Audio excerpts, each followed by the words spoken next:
স্বাগত জানাচ্ছি চট্টগ্রাম প্রতিদিনের সঙ্গে আছি আমি সামিয়া তমা। সপ্তাহব্যাপী অতি ভারী বর্ষণ থামার পর চট্টগ্রাম অঞ্চলের নিম্নাঞ্চল থেকে পানি সরতে শুরু করেছে। পানি নেমে যাওয়ায় ফুটে উঠেছে ফসলি জমির ক্ষয়ক্ষতির চিত্র। ঘরবাড়ি, ফসলি জমি, মাছ ও গবাদি পশুর খামারে বড় ধরনের ধসের ছাপ রেখে গেছে বন্যা। নয়ন বড়ুয়া তথ্যচিত্রে ডেস্ক রিপোর্ট। সব শেষ ভাই, আমরা এখন নিঃস্ব ভাই। এখন কি করবো ভাই? আমাদের যা আছে সা সম্বল এখানে ঢেলে দিছে ভাই, সব চলে গেছে ভাই। এভাবে হাও হুতাশ করছে বাঁশখালীর গুনাগড়ির ফোরখান। হঠাৎ বন্যায় 5টি পুকুরের মাছ চলে গেছে খালে বিলে। চট্টগ্রাম অঞ্চলে বন্যা বিধ্বস্ত ক্ষেত খামার, ক্ষতবিক্ষত মৎস্য ভাণ্ডার। সবচেয়ে বেশি ক্ষতি বাঁশখালী ও সাতকানিয়ায়। পানিতে ভেসে নষ্ট হয়ে গেছে হাজার হাজার হেক্টর জমির কৃষি ফসল। মাছ গেছে কই ফজর থেকে, তারপর কুলার ফার্ম একটা আছে 1000 কুড়ে গেছে কই, তারপর জমিনের নষ্ট হয়ে গেছে। অবর্ণনীয় মানে বলতে কি শুধু ফরানোর কাপড় চোপড়গুলো আছে সবাই, টাকা পয়সা আর্থিক বলতে কিছু নেই। আর যাদের ঘর পড়ছে মাটি নিচে গেছে, আর যেগুলো ঘর পড়ে নাই ওগুলো পচে নষ্ট হয়ে গেছে, ধান চাউল সব নষ্ট হয়ে গেছে। কৃষি সম্প্রসারণ ও মৎস্য অধিদপ্তরের তথ্য মতে 3 পার্বত্য জেলা সহ চট্টগ্রামের বাঁশখালী, লোহাগাড়া ও সাতকানিয়া উপজেলার কৃষি, সড়ক, মৎস্য ও প্রাণী সম্পদ খাতে ক্ষতির পরিমাণ প্রায় 158 কোটি 61 লাখ টাকার বেশি। আমাদের টোটাল এই সময় চট্টগ্রাম জেলার মধ্যে 50,571 হেক্টর জমি কিন্তু ফসলি জমি ছিল এই সিজনে। তার মধ্যে 15,930 হেক্টর জমি কিন্তু প্রাথমিকভাবে আক্রান্ত হয়েছে। মাছ চাষের একটা উত্তম সময় বর্ষাকাল, এবং আমাদের প্রায় প্রত্যেক চাষি তাদের পুকুরে মাছ মজুত করেছে, এবং এই বন্যার ফলে প্রায় প্রত্যেকটা পুকুরের মাছ ম্যাক্সিমাম মাছ বের হয়ে গিয়েছে। তারা ভয়াবহ ক্ষতির সম্মুখীন হয়েছে। অনেক এলাকায় এখনো পানি থাকায় মাঠ পর্যায়ের মূল্যায়ন শেষ হয়নি। ফলে চূড়ান্ত হিসাবে ক্ষয়ক্ষতির পরিমাণ আরো বাড়বে বলে জানিয়েছেন সংশ্লিষ্ট কর্মকর্তারা।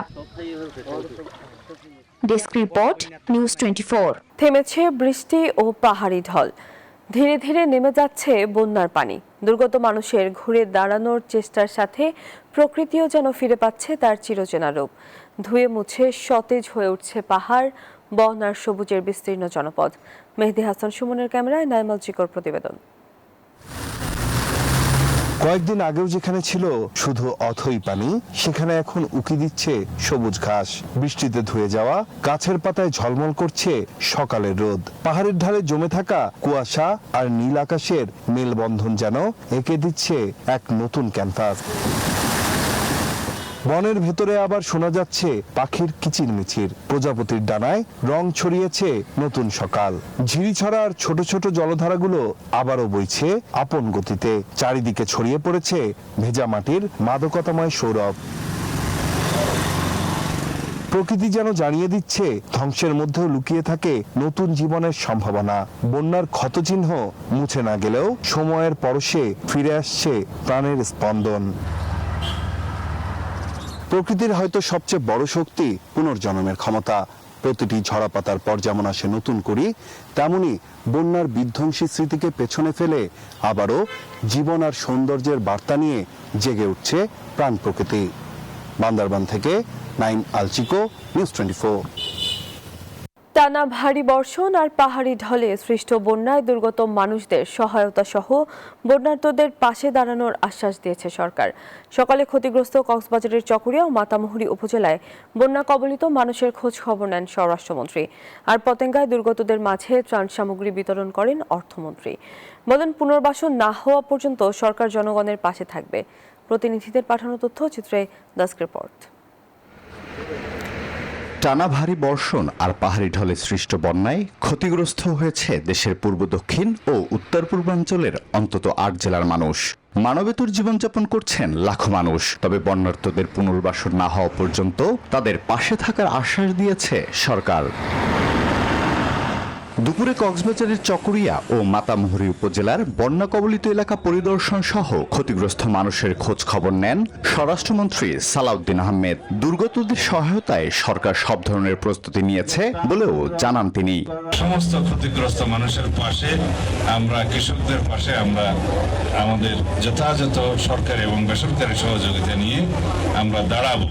এদিকে সকালে চট্টগ্রামের পতেঙ্গায় দুর্গতদের মাঝে ত্রাণ সামগ্রী বিতরণ করেন অর্থমন্ত্রী আমির খসরু মাহমুদ চৌধুরী। এ সময় মন্ত্রী জানান, ত্রাণ বিতরণের পরপরই পুনর্বাসনের পদক্ষেপ নেওয়া হবে। চিন্তার কোনো কারণ নাই, সর্বপ্রস্তুতি নেওয়া আছে এবং কাজ অব্যাহত আছে এবং যতক্ষণ পুনর্বাসন কাজ শেষ না হয় ততক্ষণ আমাদের পক্ষ থেকে, সরকারের পক্ষ থেকে সমস্ত কার্যক্রম অব্যাহত থাকবে। চট্টগ্রামের চন্দনাইশেও বন্যা কবলিত এলাকা পরিদর্শন ও ক্ষতিগ্রস্ত কৃষকদের মাঝে বীজ ধান বিতরণ করেন কৃষিমন্ত্রী মোহাম্মদ আমিনুর রশিদ। এ সময় কৃষকদের জন্য বিশেষ প্রণোদনার ব্যবস্থার কথাও জানান তিনি। এই সরকার কৃষকের সরকার, যেই সরকার মিনি কোল্ড স্টোরেজের চিন্তা করে, আপনার কি মনে হয় এই কৃষক কিভাবে ঘুরে দাঁড়াবে এই জন্য চিন্তা করছেন? অবশ্যই করছে। এদিকে বন্যা দুর্গতদের পুনর্বাসন সহ ক্ষুদ্র ঋণের কিস্তি 1 মাস স্থগিত থাকবে বলে জানিয়েছেন চট্টগ্রাম বিষয়ক মন্ত্রণালয়ের প্রতিমন্ত্রী ব্যারিস্টার মীর হেলাল। বন্যা পরবর্তী সময়ে ওনারা যে ক্ষয়ক্ষতির শিকার হয়েছে, আমরা যেন কিছুটা হলেও সরকারের পক্ষ থেকে বা রাষ্ট্রের পক্ষ থেকে তাদেরকে আবার পুনর্বাসনে বা স্বাভাবিক জীবনে ফেরত যেতে আমরা যেন সেই সাহায্যটা তাদেরকে করতে পারি। এ সময় স্থানীয় সংসদ সদস্য জসিমউদ্দিন আহমেদ সহ জেলা ও স্থানীয় পর্যায়ের বিএনপি নেতাকর্মীরা উপস্থিত ছিলেন। Desk report, news 24। টানা কয়েকদিনের বৃষ্টি ও সমুদ্রে 3 নম্বর স্থানীয় সতর্কতা সংকেতের কারণে পর্যটক শূন্য হয়ে পড়েছে কক্সবাজার সমুদ্র সৈকত। নিরাপত্তার কারণে পর্যটকদের সমুদ্রে নামতেও নিরুৎসাহিত করা হচ্ছে। টানা বৃষ্টি ও সতর্কতা সংকেতের প্রভাবে সৈকতে পর্যটকের উপস্থিতি কমে যাওয়ায় ক্ষতির মুখে পড়েছেন বলে অভিযোগ পর্যটন খাতের ব্যবসায়ীদের। আবহাওয়া স্বাভাবিক হলে পরিস্থিতির উন্নতি হবে বলে আশা সংশ্লিষ্টদের।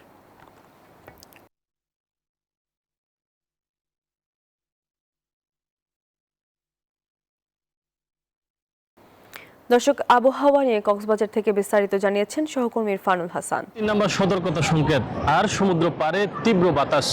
সমুদ্র সৈকতে টাঙানো হয়েছে লাল পতাকা। এই পতাকা বার্তা দিচ্ছে এখন সমুদ্রে নামা অনিরাপদ। পতাকার গায়ে লেখা রয়েছে এখন পরিস্থিতি বিপজ্জনক। কিন্তু আজকে ছুটির দিনে কক্সবাজার সমুদ্র সৈকতে যারা দেশের বিভিন্ন প্রান্ত থেকে ঘুরতে আসছেন তাদের অনেকেই আসলে সমুদ্র সৈকতে নামছেন এবং অনেকেই একেবারে সমুদ্র নেমে গোসল করার মতো দৃশ্য আমরা দেখতে পাচ্ছি। কিন্তু এখানকার যারা লাইফগার্ডের কর্মীরা রয়েছেন তারা বেশ সতর্কতার সাথে পর্যটকদেরকে নিরুৎসাহিত করছেন সমুদ্রে না নামার জন্য।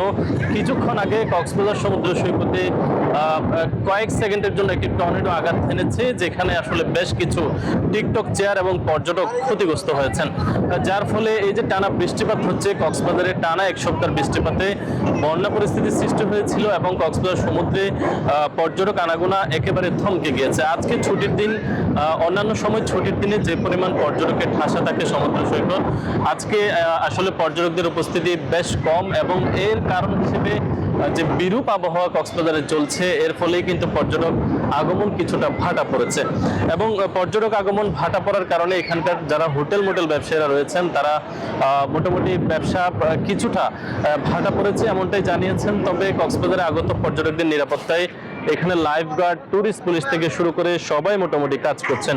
কিন্তু ইতিমধ্যে কক্সবাজারে যে বন্যা পরিস্থিতির সৃষ্টি হয়েছিল, এই পরিস্থিতির ফলে এখন আসলে পর্যটকদের আগমন কিছুটা ভাটা পড়েছে এবং এই বর্ষাকাল পর্যন্ত পর্যটকের ভাটা থাকতে পারে। তবে বিরূপ পরিস্থিতির সৃষ্টি হলেও, পরিবেশের বিরূপ আবহাওয়া থাকলেও এখন পর্যন্ত কক্সবাজারে কোনো ধরনের ক্ষয়ক্ষতি কিংবা সমুদ্র সৈকতে কোনো প্রাণহানির খবর আমরা পাইনি।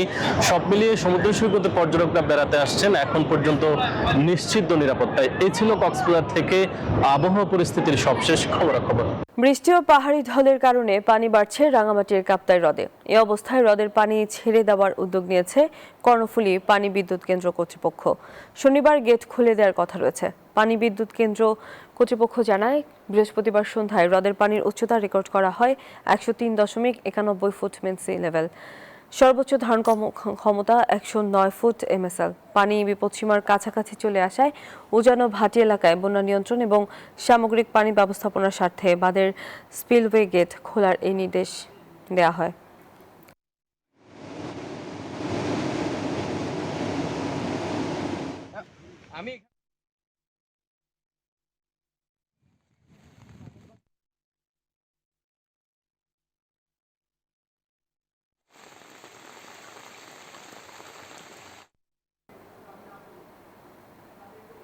এ নিয়ে আরো খবর জানাতে রাঙামাটি থেকে সরাসরি যুক্ত হচ্ছেন সহকর্মী ফাতেমা জান্নাত মোমো।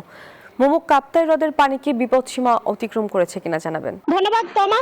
কাপ্তাই হ্রদের পানি এখনো বিপদসীমা অতিক্রম করেনি, তবে কাছাকাছি এসেছে। যেহেতু বৃষ্টিপাত অব্যাহত আছে, যে কোনো মুহূর্তে কাপ্তাই হ্রদের পানি বিপদসীমা অতিক্রম করতে পারে।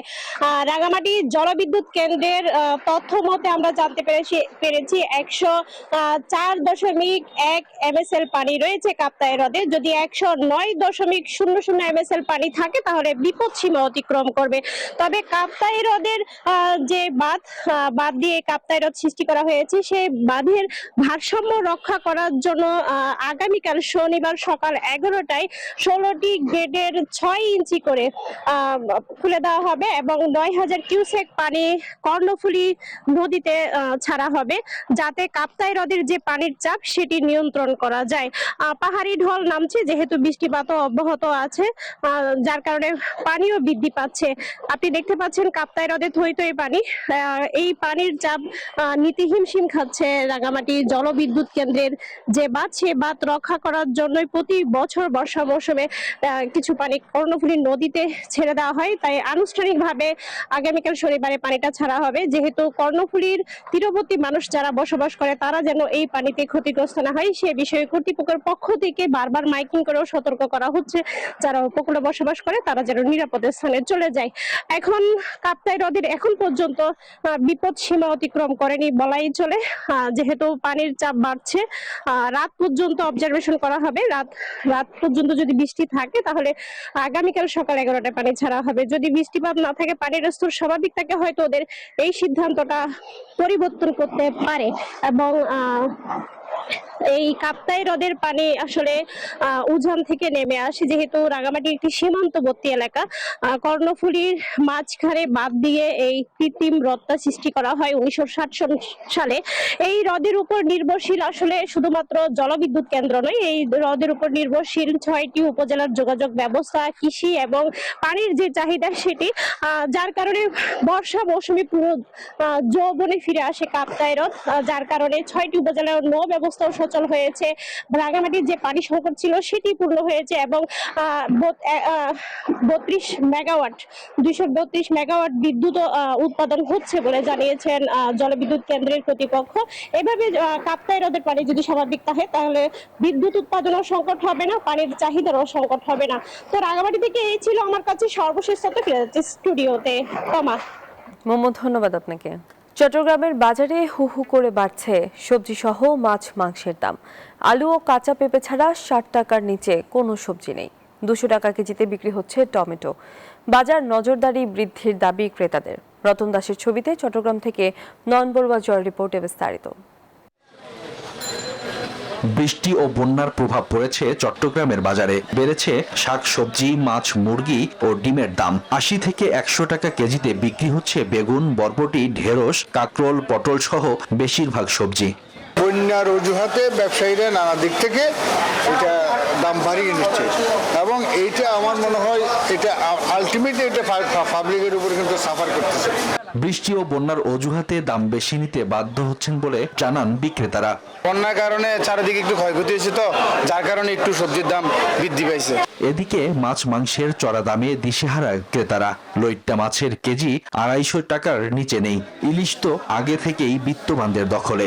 সাগরের মাছ খুবই কম আসতেছে, সেই হিসাবে একটু মাছের দামটা একটু বেশি।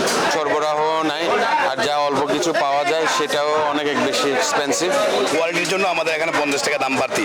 বেড়েছে ব্রয়লার মুরগি সহ সোনালী ও দেশি মোরগ মুরগির দাম। 1000 টাকায় বিক্রি হচ্ছে গরুর মাংস, 1250 টাকা কেজি খাসির মাংস। ব্রয়লারটাও কম আছে, তবে সোনালীটা আরেকটু আগে আরো কম ছিল, তো এখন কিছুটা বাড়তির দিকে আছে। খাসি আরো চলতেছে 1000, 950, আড্ডিয়ালা 750, 800 টাকা ওরকম চলতেছে। তবে প্রশাসনের নিয়মিত বাজার মনিটরিং না থাকায় নিত্যপণ্যের দাম নিয়ন্ত্রণে নেই বলে অভিযোগ ভোক্তাদের।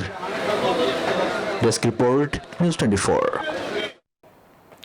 ভরা মৌসুম হলেও চাঁদপুরের আড়তগুলোতে ইলিশের আমদানি আশানুরূপ নয়। সাগর থেকে নদীতে ইলিশের স্বাভাবিক চলাচল ব্যাহত হওয়ায় জেলেদের জালে কম মাছ ধরা পড়ছে। ফলে সরবরাহ কমে দাম বেড়ে যাওয়ায় হতাশ ক্রেতা ও বিক্রেতা উভয়ই। খোকন কর্মকারীর তথ্যচিত্রে ডেস্ক রিপোর্ট।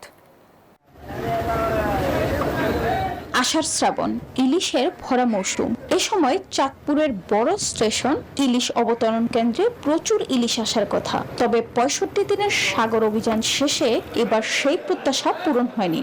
সরবরাহ কম থাকায় বাজারে দাম চড়া।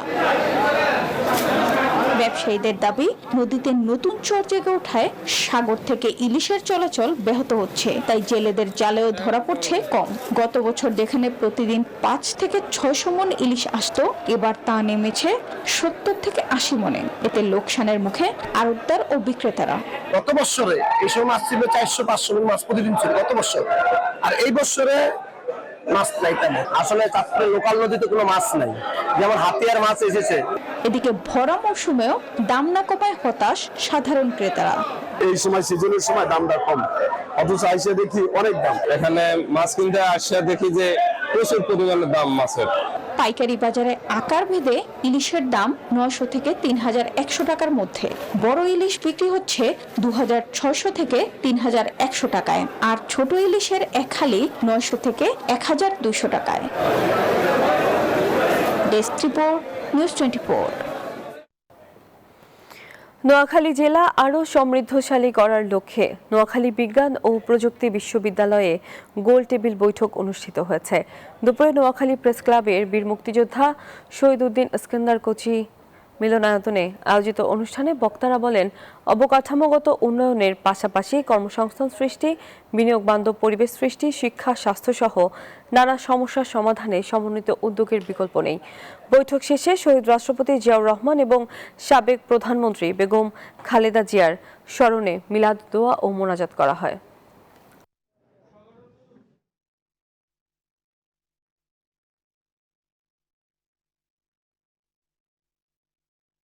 আর এই ছিল নিউজ 24 চট্টগ্রাম প্রতিদিনের সংবাদে। এতক্ষণ সঙ্গে থাকার জন্য ধন্যবাদ।